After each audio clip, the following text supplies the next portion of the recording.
Buen día, somos del Instituto Profesional en Terapias y Humanidades Campus Puebla, de la materia de mano, cursando el quinto semestre, grupo C.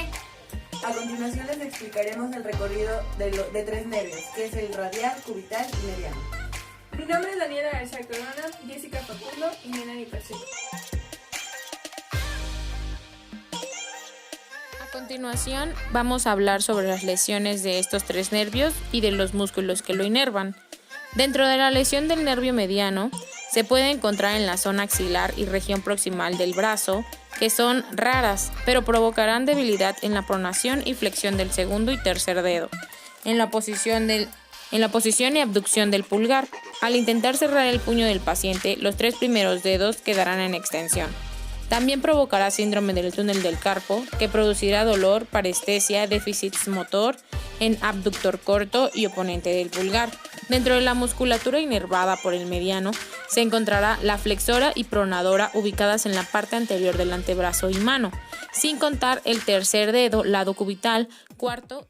A continuación les hablaré de la lesión del nervio cubital, llamada síndrome del túnel cubital.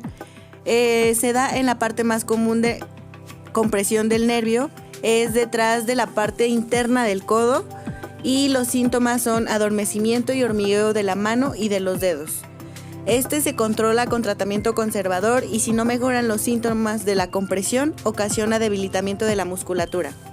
La musculatura del nervio que inerva el nervio cubital es el flexor común profundo de los dedos, flexor cubital del carpo, palmar corto, flexor corto del pulgar, abductor del meñique, aductor del pulgar, interocios palmares, oponente del meñique y flexor corto del Cuando el meñique. nervio radial llega a lesionarse, resulta una neuropatía radial. Se conoce como parálisis del nervio radial. Se debe a muchas causas, como fracturas del húmero, adormecimiento en posiciones incómodas, infecciones e incluso exposiciones a toxinas. Estas se pueden manifestar por hormigueo, entumecimiento y debilidad en la muñeca, mano y dedos. Puede estar acompañado o no de dolor. Los músculos inervados por el radial son los extensores y supinadores del antebrazo y mano, que se encuentran en la parte posterior de los mismos. Para el recorrido del nervio mediano, este nace de la altura de la axila de la unión de una rama del fascículo lateral y otra del fascículo medial del plexo braquial. Sus fibras proceden de los nervios cervicales 6, 7, 8 y T1. Desciende por el borde medial de la cara anterior del brazo, cruza la articulación de codo y continúa por la región central de la cara anterior del antebrazo hasta cruzar la muñeca y termina en la palma de la mano. Es en la región del antebrazo y de la mano donde emite la mayoría de sus ramas musculares y sensitivas, mientras que en el brazo solo da algunas ramas para el húmero y para la articulación de codo. Emite ramas que se unen con los nervios cubital, músculo cutáneo y radial. En la rama articular del codo del nervio mediano, esta es una pequeña rama que se desprende del nervio mediano y llega a la cara anterior de la articulación de codo. El nervio interóseo antebraquial anterior es una rama del nervio mediano que recorre el espacio interóseo por su cara anterior y emite ramas para músculos flexor propio del pulgar, flexor propio de los dedos, pronador cuadrado, terminando en la cara anterior de la muñeca y palma de la mano. Para la rama palmar del nervio mediano, se desprende del nervio mediano y desciende hasta la mano pasando por encima del retináculo flexor. Se distribuye por la piel de la palma de la mano y de la eminencia tenar. La rama tenar del nervio mediano se dirige hacia la eminencia tenar e inerva los músculos abductor corto, oponente y flexor corto del pulgar. Ahora el recorrido del nervio cubital. Nace del fascículo medial del plexo braquial, recorre el borde medial del brazo y cruza el codo por detrás de la epitróclea, para prolongarse luego por el antebrazo hasta llegar a la mano.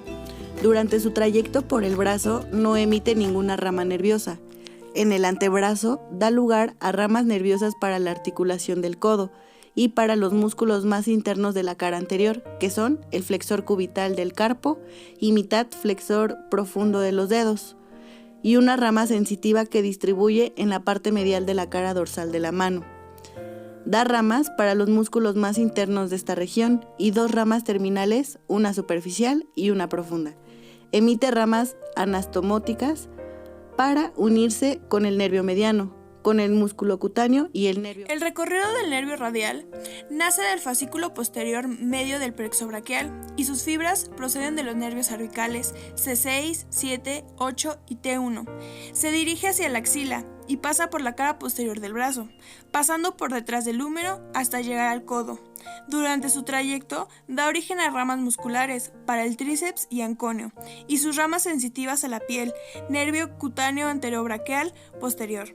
Al llegar al codo se divide en dos ramas, superficial o sensitiva y profunda o muscular, que da ramas para los músculos extensores del carpo y dedos. Emite ramas para unirse con el músculo cutáneo, el mediano y cubital. Este fue un pequeño tutorial sobre algunas características de los nervios radial, cubital y mediano, al igual que su recorrido. Muchas gracias por su atención y preferencia. Buen día.